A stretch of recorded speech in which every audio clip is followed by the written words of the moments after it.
எங்க மாப்பிள்ள யாரு? இன்னும் வெக்கப்படுறாரு. யூடியூப்ல எல்லாம் வருது. ஆமா, நானே சேனல் வச்சிருக்கேன். அதுதான் எடுக்கிறேன், கரூர் ஆர்ட்ஸ் சேனல். தாயிட்ட கேட்டுக்கலாம், சொல்றேன் நான். நான் உங்களுக்கு சொல்றேன், அப்புறம் நீங்க சப்ஸ்கிரைப் பண்ணுங்க.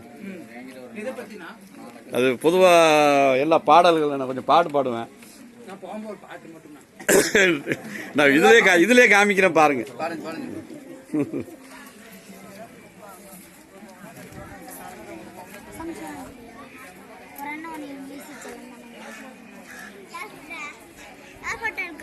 உங்களை தான்